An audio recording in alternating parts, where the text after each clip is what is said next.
आदोरै बरायदों आहक फै हेवजी हृदय सोमखोर गोरबो द ग्रीन हार्ट राङाफालि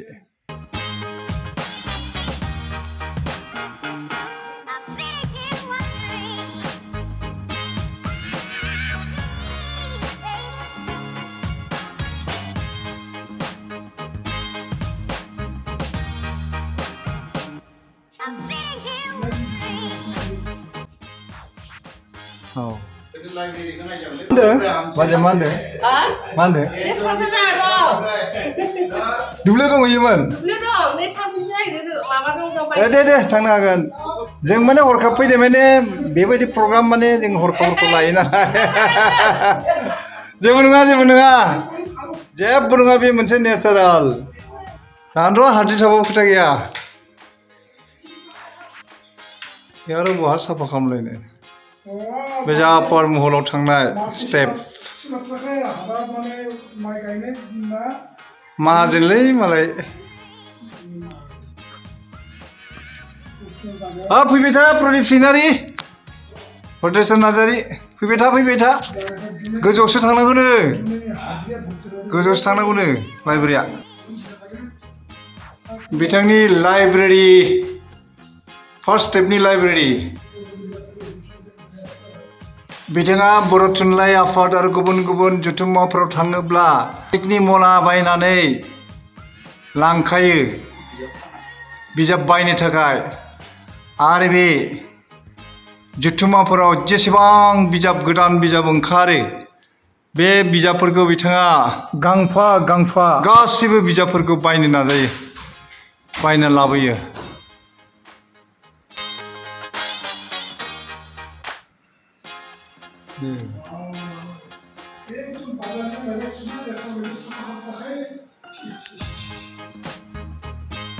बे बिथांनि लाइब्रेरि रुमनि स्टाडि रुम गोबां जिरायग्रा चेयार मासि आरांगा टेबोल गासिबो रेडि आरो बेवहायनो बिथाङा थुनलाइनिबो सम मेल खुङो बे हलावनो लाइब्रेरि हलाव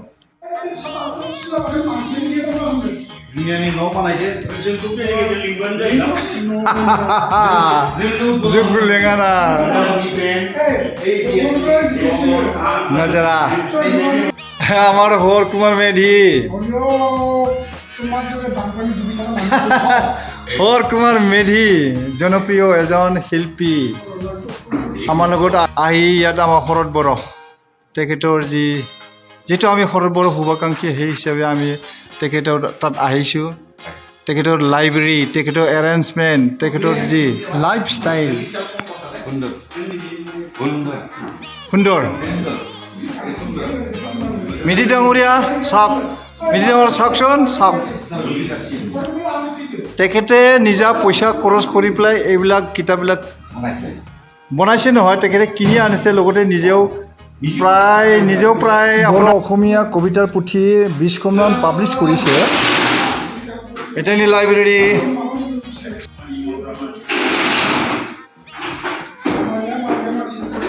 बे समाव जोङो बाहाय बिथां शरद बर'खौ खौरां लाफैनाय जोंनिनो धमधमा ओनसोलनि काहा क'क्राझाराव बिटिसिनि एकाउन्ट्स अफिसार भद्रेश्वर नार्जारि जा भद्रेश्वर नार्जारि जोंनि जायख्लं फैसालि सुबुं अनसायारि गौथुमनि बिथांमोना बिथां शरद बर'नि बे लाइब्रेरियाव हाबनानै बेनि जि सोरगिदिं थानाय जि आबहावा सोरदिंमा बेखौ नोजोर खालामदों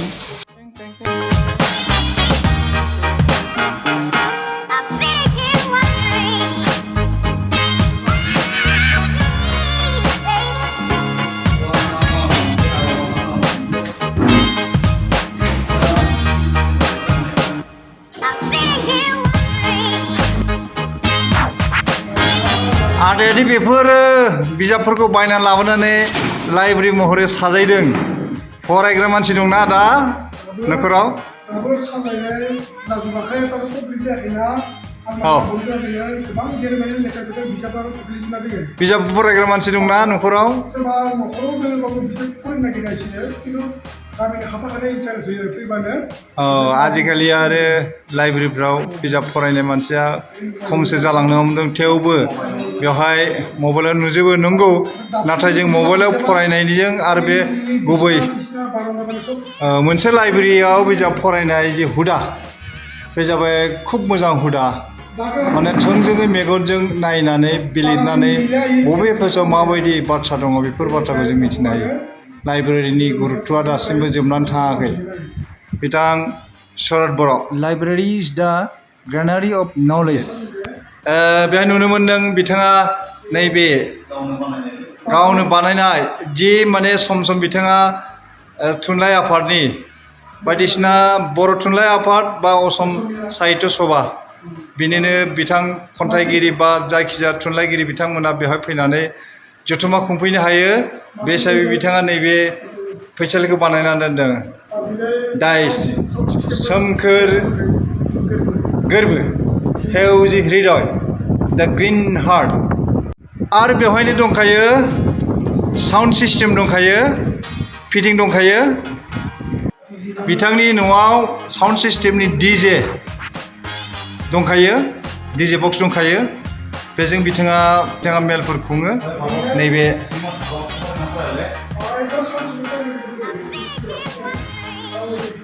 न'खरावनो दि बेफोरो एरेन्जमेन्टखौ बिथाङा खुलुमबाय आदा शरद खुलुमबाय जोबोद गोजोननाय थाबाय नोंथांनि बे लाइब्रेरिखौ नुनानै लोगोसे नोंथांखौ बेवहाय लोगो मोनफैनानै जोंनि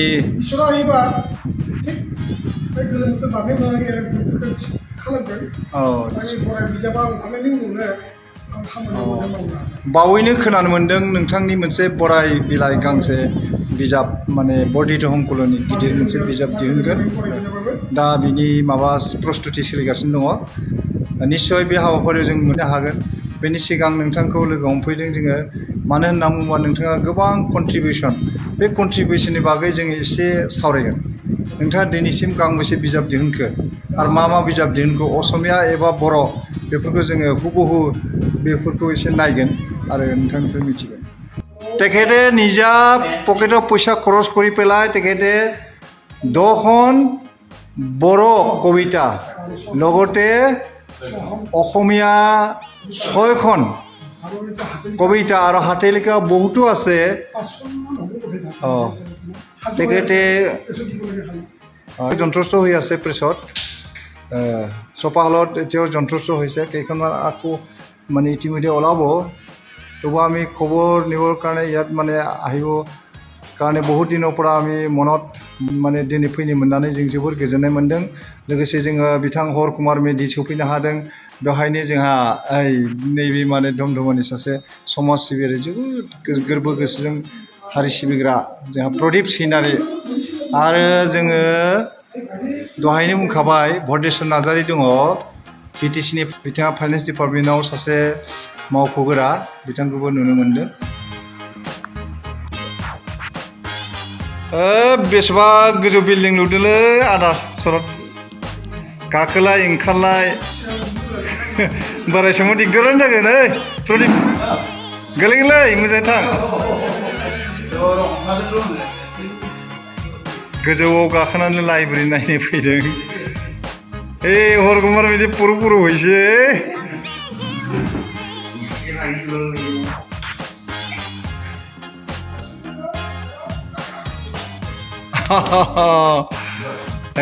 नार्जारि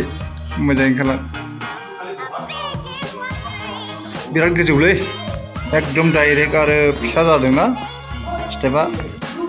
औ अके औ बे गाहायनि ग्राउन्ड फ्ल'रनि जिरायग्रा रुम बिथाङा साजायना दोनो बा बिथाङा खुब माने मा होनो डेक'रेटिभ गेटलामांग्रा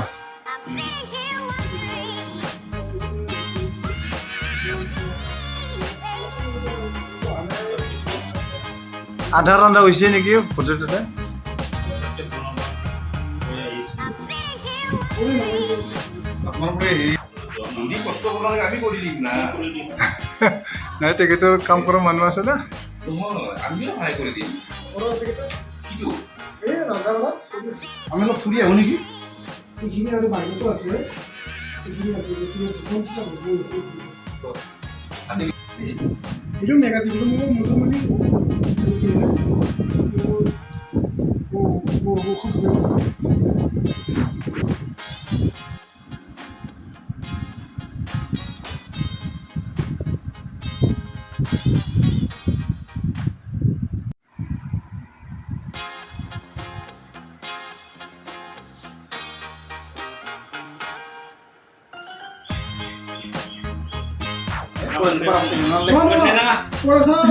মেগন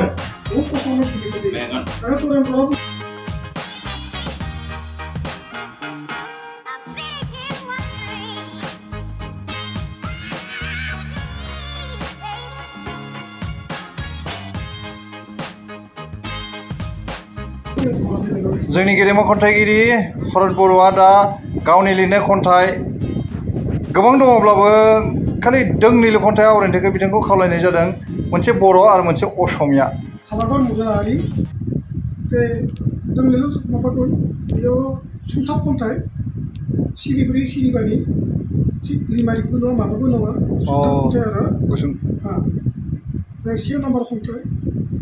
बिबार बारबोला मोदोमफुयो बयबो मोनामसुयो जिराद सेवबोला मोनामग्लुङो मानसिया गन्थ' खन्थेयो बरिया खुलुमबाय खन्थाइनि मुं राजा लामानि थांसुमा बे हाद्रि गुफुंनाय लामा बै हाब्रु ग्लेब ग्लेब लामाजोंनो थाबायै थाबायै हाद्रि बिरफु होना हाब्रु दै सिथेर होना गाखोहैबाय स्लिम स्लिम राजा लामायाव राजा लामा हाबिलानि लामा जिउनि हां बिमा गोगोम खोमथा जिउनि थांखि संनायनि बिसोर दा हाद्रिखौ मोनामनाय मोनो हाब्रुखौ मोनामनाय मोनो नुबोयो गन्थ' हमथेयो दा बिसोर भं भं थाबायो लर लर खारलाङो फें फें बारलाङो खिनो हासुनोबाबो गारि गराय दाब्रायो बिसोरनि नोजोरा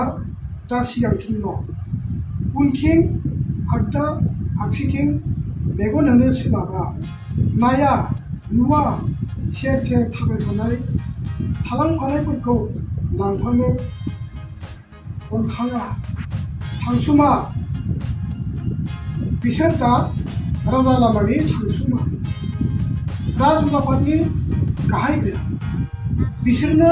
गोहो बोलोनि बिगोमा हादुंग्रा गुदुंग्रा हानायमानि मोननायमानि रां रुफा हा हु दामोल दामोल दोनथाय बुथुमग्रा लाथुमग्रा बुथुमग्रा जेरावबो दोनथुमग्रा बिसोर दा अख्राङावसो नायदावो गोसोनि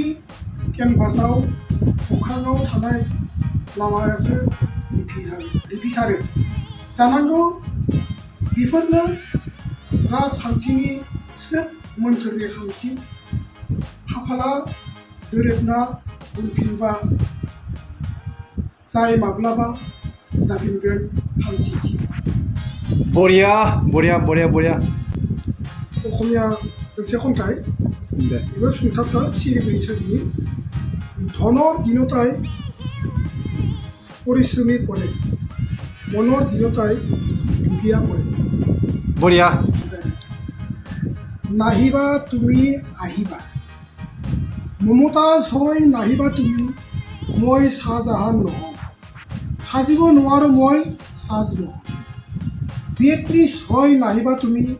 হ'ব নোৱাৰোঁ মই ডান্তে ৰচিব নোৱাৰোঁ মই ডিভাইন কবিতা মনালিছা হৈ আহি নাহিবা তুমি মনালিছা হৈ আহি নাহাহিবা তুমি লিওনাৰ্ডো দা ভিঞ্চি হৈ আঁকিব নোৱাৰোঁ মই জীৱন বনোৱা ৰহস্য ভেটিব নোৱাৰা তোমাৰ হাঁহি হেলেন হৈ নাহিবা তুমি তোমাৰ বাবে ধ্বংস হ'ব